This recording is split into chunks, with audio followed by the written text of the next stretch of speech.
Selamat belajar bersama-sama. Marilah pada kesempatan hari ini kita selalu mengucapkan syukur kepada Tuhan Yang Maha Esa yang telah memberikan kita kesehatan sehingga kita dapat melaksanakan kegiatan kita pada hari ini. Marilah pada kesempatan ini kita akan belajar mengenai CorelDRAW, mengenai kompetensi dari materi CorelDRAW tersebut. Pertama adalah nanti peserta dapat menjalankan aplikasi CorelDRAW dengan benar. Peserta memahami menu yang ada di aplikasi CorelDRAW. Peserta memahami pembuatan lembar kerja, desain, dan pengaturan settingnya. Peserta dapat memahami pembuatan vektor dalam bentuk bidang, kotak, lingkaran, dan lain sebagainya.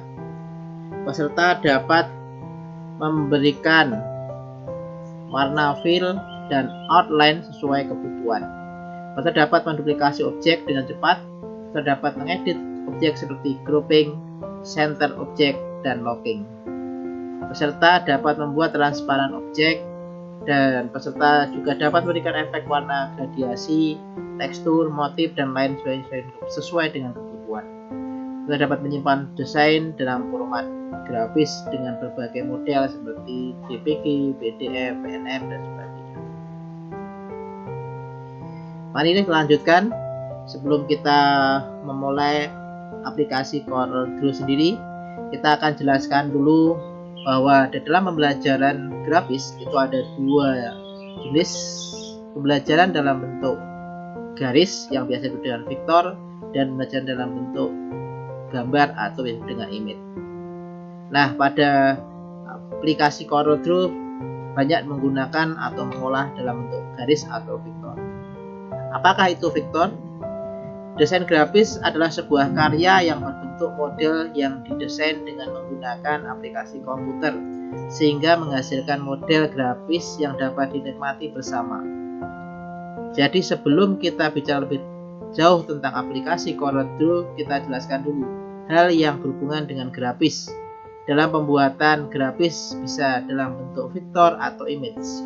Vektor adalah bentuk desain yang terbuat dari garis, sedangkan image adalah bentuk desain yang terbuat dari gambar. Ini adalah sebagai pengantar kita bicara mengenai grafis. Mungkin nanti akan lebih jauh bagaimana kita bicara grafis akan di materi selanjutnya. Pada materi ini adalah kita akan belajar pada aplikasi CorelDRAW. Oke, sudah siap? Oke. Nah, kita cukupkan dan kita mulai dengan aplikasi CorelDRAW. Siapkan perangkatnya, perangkat komputernya, aplikasi sudah tersiapkan dan sebagainya. Kita bisa menggunakan aplikasi dengan versi X7 ataupun X5. Kita siapkan terlebih dahulu, silakan. Marilah kita memulai dengan aplikasi CorelDRAW. Untuk membuka CorelDRAW bisa dari tombol start seperti ini. Lalu cari dari aplikasi CorelDRAW, kita cari. Kita menggunakan CorelDRAW versi X5, kita klik. Lalu kita geser ke bawah, kita cari CorelDRAW 5. Kita tunggu beberapa saat, akan muncul di thumbnail layar aplikasi CorelDRAW. Ini cara yang pertama lewat tombol start. Kalau kita lewat shortcut, kita cari di sini shortcutnya. Bila sudah ada, kita tinggal klik. Tapi jika belum ada, kita bisa buat shortcutnya dengan cara klik kanan. Lalu di sini ada new. Lalu di sini bisa pilih CorelDRAW X5 atau CorelDRAW berapa yang ada di komputer kita. Maka di sini sudah muncul shortcutnya. Tinggal kita buka dengan klik 2 kali. Maka akan ditampilkan dari aplikasi CorelDRAW tersebut. Kita tunggu. Videonya sudah muncul. Nah, ini adalah tampilan dari CorelDRAW kalau kita lewat shortcut. Tapi saya sarankan kita tetap pakai lewat tombol start, yaitu restart. Lalu pilih Corel, lalu pilih Corel yang diinginkan, karena akan mulai dari start awal. Nah, pertama yang dimunculkan ada kolom open version dan yang ketiga adalah kolom start new. Pada kolom welcome adalah ucapan selamat datang di aplikasinya yang di sini. Lalu yang kedua pada open recent ini adalah file-file yang sudah kita buat. Kalau kita sudah membuat tampilan, nah ini gambar, maka ini sudah ada semua, tinggal kita buka file-file yang sudah kita buat sebelumnya. Dan yang kolom ketiga adalah new start, ini ada new blank document sama new form template, dimana ini adalah untuk memulai dari awal, dari baru yang new blank document, dan yang new form template adalah desain yang sudah dimiliki di aplikasi tersebut. Bila kita belum pernah membuat, berarti kita tidak menggunakan open recent, tapi kita menggunakan yang blank atau new template. Nah, kalau kita menggunakan template, kita terbatas hanya pada aplikasi yang ada di Corel sendiri, maka kita akan gunakan yang new blank document. Kita klik yang new blank document.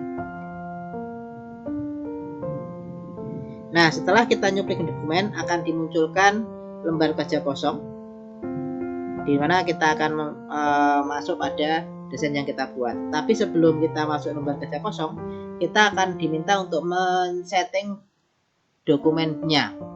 Pertama kita akan setting lembar kerjanya untuk desain yang dibutuhkan seperti ini. Yang paling atas ini adalah menentukan dalam pembuatan nama desain kita. Kalau ini ada untitled, berarti yang bawaan dari aplikasi, kita bisa hapus dengan cara di delete del atau backspace. Lalu kita kasih nama bebas, bisa contohnya desain kita.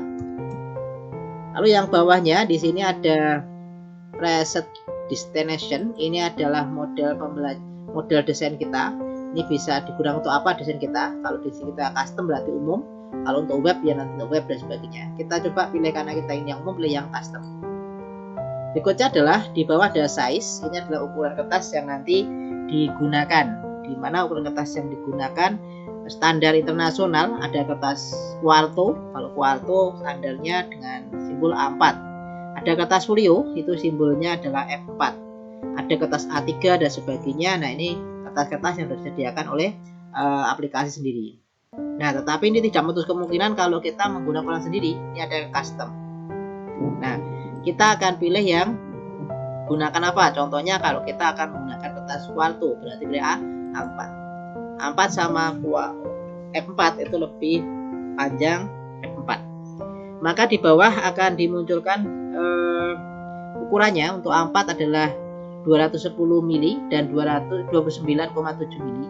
Ini kalau menggunakan satuan mili. Tapi seandainya kita mungkin familiar dengan satuan senti, maka kita pilih yang sentimeter di sini untuk menentukan ukuran kita pakai satuan senti. Nah, di sini demonstratif, dan kalau kita sudah ukuran senti, maka di sini width-nya akan berubah 21 cm dan height-nya adalah 29,7 cm. Berikutnya adalah model dalam bentuk cetak. Ini ada landscape, ada portrait. Ini yang portrait, ini yang landscape. Jadi kalau portrait adalah cetaknya adalah tegak dan landscape adalah mendatar. Nah, kita tinggal desainnya mau apa. Contohnya seperti landscape, berarti nanti cetaknya mendatar. Lalu yang bawah ini adalah primary color mode, di mana primary color mode ini adalah menentukan nanti dalam penggunaan warna. Nah, desain kita nanti akan kita cetak dalam tampilan warna menggunakan model apa. Ada yang RGB itu dari red, green, dan blue. Kerjakan evaluasi pada pembelajaran session ini dalam menentukan ukuran lembar kerja yang digunakan dalam desain. Jawablah pertanyaan di bawah ini dan kerjakan. Jawab pertanyaan secara tertulis dan lakukan di layar monitor. Video kami semoga bermanfaat dan dapat berguna untuk kita. Salam sukses untuk kemajuan vokasi Indonesia.